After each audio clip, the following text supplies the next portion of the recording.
There's that wizard again, trying to take books out of the library instead of reading them here like a civilized scholar would do, LiBarbian thought to herself. She stalked down the rows of books without being noticed by the thieving wizard, and then jumped into the wizard's path, stared at him and simply said, "Books back now." Being a librarian in the city of Yartar was hard. LiBarbian had to contain her frustration and anger at the imbeciles who use the library every day. Otherwise, she'd be out on the streets without a job. There was a heart-stopping sound of masonry crumbling in the distance. LiBarbian went to look out of the window to see the main bell tower being torn to pieces by a nautiloid in the sky. The next thing she saw was the tentacle erupting through the window as it wrapped around her torso. This is LiBarbian. Sorry I didn't include Tav in the name, but LiBarbian was just too good. Her background as a sage, so she's been reading about arcana and history. She is a wood half-elf with the ability improvements in strength and dexterity.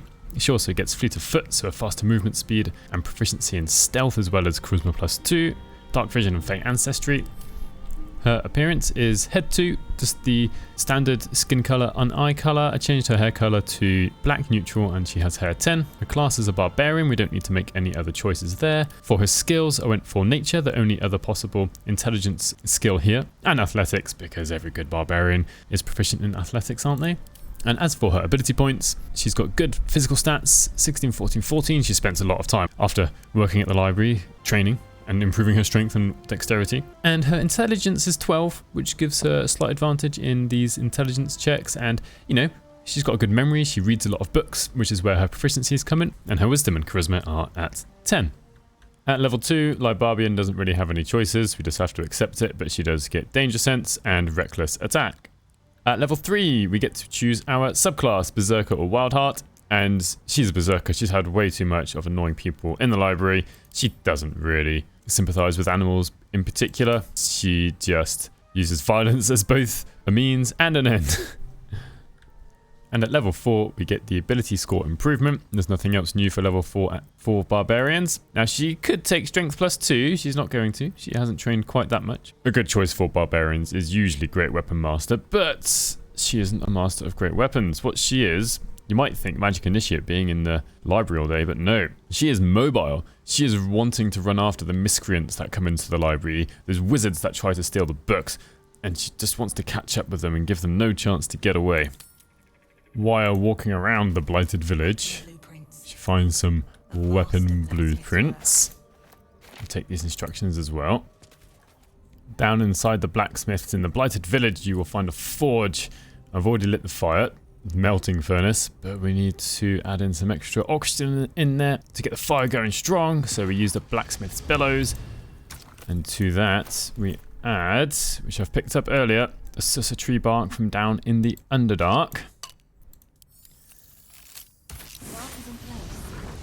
Then we get a lovely blue flame, and to this blue flame we shall add a greatsword. The roaring furnace awaits an offering. And we end up with the Sussur Greatsword, because LiBarbian will have silence. Silence will fall. So here are all of LiBarbian's items. I'm just going to start from the top and work my way down. So in the Underdark, she picked up the Helmet of Autonomy to kind of keep her wits about her and not be overtaken by some nasty spells. She picked up the Githyanki half-plate, some of your average metallic gloves. For her necklace, she picked up Misty Step to get right into combat and get those people who are taking books when they shouldn't be. Picked up the Ring of Poison Resistance, because why wouldn't you want to be resistant to more types of damage? And then in the Arcane Tower in the Underdark, she picked up the Mage's Friend, just to be more knowledgeable about Arcana and religion, and also Mistred's Grace, so she can go jumping around and not having to worry, as well as we've just made, Sussur Greatsword to make sure everybody is quiet in her library. LiBarbian has seen through the illusions of the Redcap and the swamp, and she is angry at these people for trying to deceive her. She has enough people trying to deceive her in the library, so she's going to start off keeping this Redcap silenced. Now, this first Redcap was taken care of by the rest of the party, so LiBarbian gets to show off her rage to the rest of the Redcaps down below. And I don't know whether you noticed earlier or not, but she's picked up a lot of books along the way. So what she has fun doing He's throwing books, this time front and center. Thespian's memoir. Take that, Redcap Blood Sage. Yeah. And all that damage had... Oh, that was damage done to the book. Sadly, when she does this, the book is destroyed in the process. But now the Redcap Blood Sage, because of mobile, can't take opportunity attacks against LiBarbian here. Gale's going to help out with all of this and actually enlarge LiBarbian.